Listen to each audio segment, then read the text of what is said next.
So we are at 10 o'clock. Time to give a floor to Ioannis Armakolas. Ioannis is now, this is a long introduction, Ioannis. Every time when I introduce you, there is another role that you have added. So you are a very busy man. So Ioannis is an associate professor in comparative politics of Southeast Europe at the University of Macedonia and senior research fellow and head of the Southeast Europe program at the Hellenic Foundation for European and Foreign Policy, ELIAMEC, a partner in the project. He's also a visiting fellow at the Robert Schuman Center, European University Institute. He is a member of Europe's Futures Network, the independent tripartite, I always have a problem with that word, high-level group on EU neighborhood interdependencies, and the working group for the Greece-North Macedonia Bilateral Youth Cooperation Office, PRESPA agreement. He's an editor of Political Trends and Dynamics, editor of Southeast European and Black Sea series. Maya, do we need all this? An associate editor of the journal Southeast European and Black Sea Studies. This is it. Okay. Amazing partner who has No, this is also a bit outdated. So maybe I should mention that I'm and a hub person, senior researcher and leading the research stream at the EU Knowledge Hub on Prevention of Radicalization, which is more relevant for this project. Thanks very much, Maya. Floor is yours. Thank you. So this is a paper I will present it, but we worked on it together with Bledar Feta, who is a key member of the GEMS research team within ELIAMEP. And I should mention also that in Athens we have been aided by a number of colleagues, and also in Pristina, in Kosovo, we have a local researcher who did most of the data all of the data collection and big part of the analysis. So it's a collective effort, but now at the moment you see only me, but Bledar is here online, so he can help with in the discussion. And also just a caveat to say that, of course, we have only 20 minutes. These are only some of the findings. This is a big project and a big operation we put together, as you will see in a bit. And of course, these are preliminary findings. And let me start with a why. And I will start with what Maya mentioned earlier, that these gaming cafes or LAN cafes or whatever you want to call them still exist. And this is, I think, what we are trying to do, at least with this part of the work for in GEMS. Sorry, I will put the timers because I have a tendency to talk too much. Or maybe Nevin will remind me of the time, right, Nevin? Okay, thanks. Don't worry about it. I will. Yeah. Thanks. So this interface between online gaming and offline development is a bit not very visible in this growing research on gaming and radicalization. And I have to say that after studying also these topics with my colleagues, I think this is a bias of Western world and/or more affluent world. Last week I was in a retreat in Austria with someone who's very much involved in internet development and gaming, and she asked why do you need to do research on gaming and on gaming cafes? And I should say that we think it's very important. First of all, because outside Europe, for example, in Asia and other places, the gaming in social spaces, in cafes, is very popular and it's growing. And also, even within the Western world, we will find, if we look into it, that there is gaming in cafes or in social spaces is quite popular, especially among more vulnerable groups more vulnerable to radicalization. For example, younger people, diaspora, children of diaspora families, or socially deprived. So in less affluent neighborhoods, for example, of Athens or in other capitals in Europe, you will find that this is more prevalent. And the reason is obvious, because less affluent families, diaspora families, socially deprived people do not have high quality equipment, fast internet access, etc. So it's easier for them to go in those places. But also this is a place where they develop social identities and social contacts. And so this becomes very important. So the gaming cafes is definitely part of the broader online ecosystem that we need to look into. It is also a meeting place where the potential radicalization encounters other social phenomena, for example, alcohol abuse, drug abuse, interaction between minors and adults.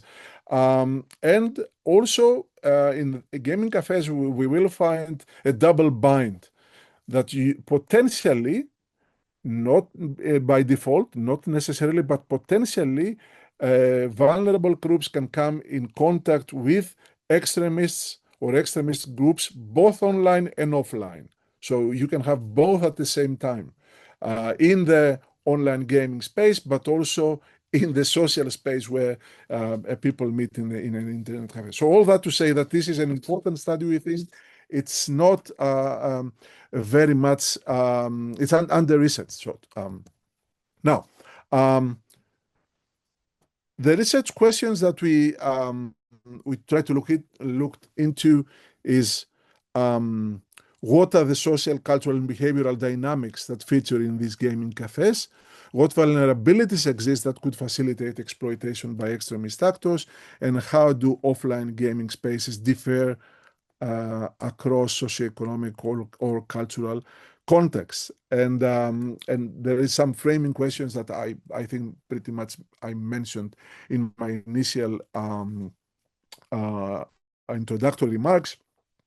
We should definitely see these cafes as a liminal environment between home, school, and the street, but also between online and offline.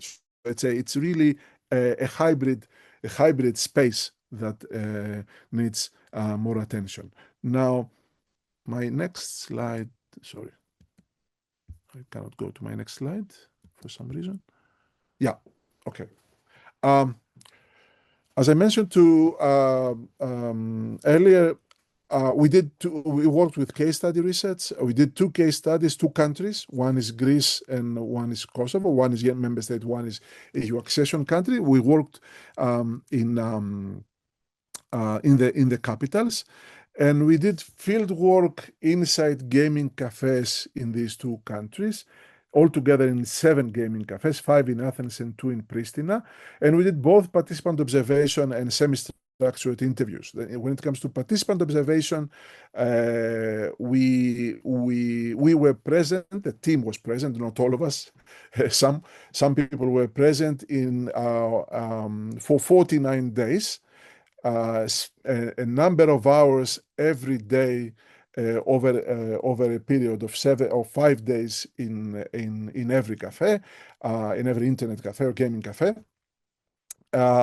And altogether, we observed 147 hours of online gaming activity. And when it comes to semi-structured interviews, we conducted 30 interviews in Greece and 22 interviews in Kosovo, altogether 52 interviews. And these were with gamers themselves, of course, but also with staff from the gaming cafes, with moderators of online activity, and with police authorities in the 2 countries. And our comparative scope was both in case, so observing differences and similarities within the same capital, within the same country, but also between the 2 countries, which of course illustrate different historical trajectories, social norms, and socioeconomic settings. Just to give a couple of sentences about the locations that we have where we did the participant observation. As I said, 2 in Kosovo, 5 in Athens. In Kosovo, the main difference in Pristina were between the more traditional older neighborhoods, which tend to be also a bit more affluent and a bit more socially upward. And with modern neighborhoods, which are inhabited mainly by newcomers in the city, diaspora from within Kosovo, and they are less affluent, less connected with urban, less urban dwellers, but newer urban dwellers, and also socioeconomically less well off, so to say. And when it comes to Greece, to Athens, we went to 5 different places. There, it was an even broader mapping of socioeconomic differences. So we went from affluent suburban, high-end areas with high-end gaming spaces with very high quality gaming material, and to middle class areas, more mixed when it comes to socioeconomic status, also including many students, to lower class neighborhoods where you would have also a lot of working class people, but also a lot of people from diaspora background. So it was quite a broad range of settings and also audiences that we have worked with. Now, let me spend a few minutes to talk about the key findings separately in the two capitals, in the two countries, and start with Kosovo. We have observed, and this, as I said earlier, these are brief and partial findings also because I don't have much time, but we are still working on the analysis and I think reaching even more comprehensive results. When it comes to social dynamics and vulnerabilities, we found that social gaming cafes act as social hubs for young males, especially those that do not have the equipment to play at home. So they have to rely on these social spaces for that activity. But at the same time, because of they are in those social spaces, they develop strong peer bonding and group culture locally within the social spaces, especially around certain types of games. For example, the first-person shooting games. They mostly gather in the evenings for 2 to 4 hours, and these are very male-dominated environments, social spaces. When it comes to radicalization risks, we found that the ethno-political and ethno-national radicalization potential was much more salient than religious extremism. So we didn't come across much of evidence when it comes to, for example, Islamist extremism in these spaces or through these platforms. And players often form ethnically homogeneous teams, and they try to engage in virtual battles with some sort of perceived national adversaries. So in the Kosovo case, of course, it was mostly ethnic Albanians who were present in those cafes, and very often we found them playing games where they fight an imaginary enemy, which is in their minds is also a real enemy, with Serbian players or with or games where they confront Serbia or Russia, for that matter. And there was a lot of ugly, so to say, language and reinforcing divisive narratives when during the discussion, during the playing the games or after the end of the games. There's a lot of exclusionary mindset because of the territorial and aggressive conquest which happens in some of these games, and of course a lot of toxic masculinity and aggressive language, which was mentioned by Maya Eli, and I think we will hear more later on by Moonshot. Online safety and oversight gaps.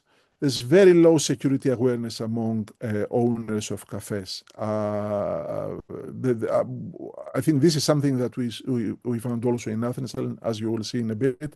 There is very little understanding of the problem, very little awareness, and very little reaction to potential to safety for the people who are participate or in these games or are present, especially younger or minors. And any harmful behavior, whether online or in the immediate social space, is ignored, dismissed. There's no reporting mechanisms. and there's no visible, at least, safety guidelines for child protection or any of this kind. And in fact, we see, for example, minors, we saw that also in Athens, entering freely in those spaces, also engage in activities that are not minors are not supposed to do, like smoking or consuming harmful drinks or alcohol. And when it comes to law enforcement, we got some responses because we interviewed several people in the Kosovo police.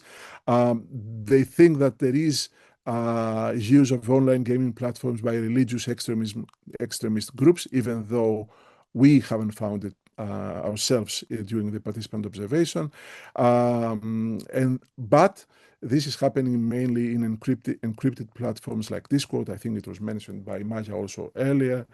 And also that there is the danger, and this the law enforcement of Kosovo is aware that gaming cafes as a social space, as a hub, may become a space that can be exploited for ideological grooming because of the type of activities that are performed there, and also the type of community, communal solidarity and identity that is developed. Moving on to Athens. As I said earlier on Kosovo, minors as young as 11 years old, we have found that frequently are present and are often unsupervised.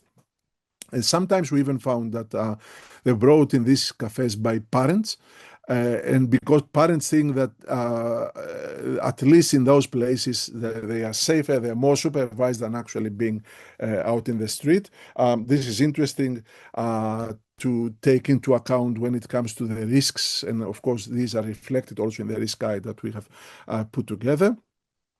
And the children are in a learning process. They found out about cafes through their school peers that have already been in those places, sometimes with the knowledge of the parents or not with the knowledge of the parents, and then they also emulate, so to say, the same behavior. They go to the same places and they meet their friends or other people, especially after school hours or right after the school. And altogether, the parents that we have talked to, and on the basis of the interviews that we have conducted, we found that they have very low awareness of the radicalization risks or any risks that the young people and minors are encountering in those spaces. So they think they're taking or allow their kids to go to those places that they believe harmless recreational spaces, especially compared to other potentially risky environments. But of course, they're not aware of potential dangers in those spaces. When it comes to gender dynamics and social stereotypes, the spaces remain male-dominated, but we did find in Athens, especially in the safer neighborhoods and the more affluent neighborhoods, that there is increased female presence. So it's male-dominated, but not only male, as we have found in Kosovo, for example. Still, male gamers do not necessarily see with positively the presence of women. Sometimes they perceive this as threatening their dominance, and of course, gender stereotypes and sexist attitudes are very much salient, very much present in gaming interactions during game or around the games in the social hub. Identity tensions and conflict-based games. There are real-world conflicts that are amplified through playing games that are identity-based, and personal and cultural grievances come into gameplay, we have found in those places. And there is also heated discussions during the gaming or after the gaming or around the gaming in the social hub around national identity issues, historical injustices, grievances, what's happening in the world, wars happening in the world, not a current war, but in previous months where we did the participant observation. Of course, there were turbulence, geopolitical turbulence, and this was discussed in the gaming cafes.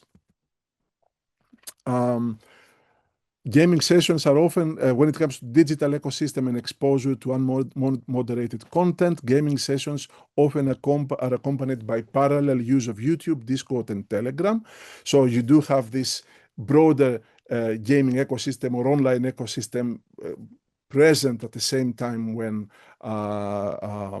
young people or participants play the games. And there is, of course, a lot of unmoderated context and toxic discourse, misogyny, conspiracy theories also that we found in those areas, in those platforms. What we found also very interesting, and I think it reinforces this sense of anti-establishment or, as we have found, nihilistic mood in those areas, is that there is a lot of trap music played in the gaming cafes, which reinforces through the lyrics, through the overall vibe of the music and the songs, etc. This extremist attitudes or atmosphere that is kind of spread in the social hub in the internet cafes. And also 24-hour cafes are even more dangerous because we have minors and adults mix, especially in late evening or night hours. I don't know how much time I have. I think Not maybe much. not much. I will just we have more stuff here, but I wanted to mention, or rather I will mention it here in the comparative. Very briefly, I'm not going to go through all these comparisons. Very briefly, to mention the interesting, when it comes to the ideological color of potential extremist influence or potential exposure to extremist messaging. In Pristina and Kosovo, it was mostly ethno-nationalist. So the police worries about religious extremism, but our participant observation did not come across this. It was heavily ethno-nationalist. And in Greece, it was very much this far right, but with this postmodern, so to say, or contemporary flavor, which is anti-establishment, very much conspiratorial, very much nihilistic. So it is far right, but it's not the traditional nationalist you would get. Of course, you have nationalist discussions, etc. But it's very much this mixed salad bar mix that you find also very, very prevalent in other radicalization processes in contemporary times. What else to mention here? The trap music was very interesting, I think, and reinforced this hypermasculinity and criminality vibe in the Greek, in the Athens spaces, whereas in Kosovo, it was very much around the historical grievances and fight the enemy, which is Serbia, Russia, and others. Again, criminal romanticization. It was mostly about ethnic conflict in Kosovo, but in Athens it was mocking state institutions as weak and ineffective, valorizing the criminal networks, the mafia, the outlaws, the people involved in drugs and crime, which are of course powerful, they have money, etc. Very much the trap-like atmosphere and messaging. I will stop here. Yes, and maybe this is important, I should mention, because my colleagues will complain, Blady will complain, that apart from the fact that we found the vulnerabilities, which I think I mentioned enough, we did sense and we did observe a sense of resilience also among dwellers in the in the cafes, that they develop in the cafes strong peer bonds, teamwork, and increased level of trust among the people who are found there. The team-based games encourage communication and cooperation and mutual dependency and also social resilience. We got that also from interviews. And also that many gamers are not silly, really. They clearly distinguish that when they play games, this is something fictional, it's not real world, and when it comes to real world, violence is not acceptable, etc. So we did found those spaces to be more ambiguous than someone would expect. So there are risks, there are problems, there is widespread toxicity and potential for reproduction of ideas around violence, but there is also potential for resilience. So interventions, I think, are important to ensure that the resilience part and the more positive dimensions of dwelling in cafes is reinforced, and then the more vulnerable and risky parts are undermined. I'm sorry for taking a bit more than 20 minutes, but yeah, thank you.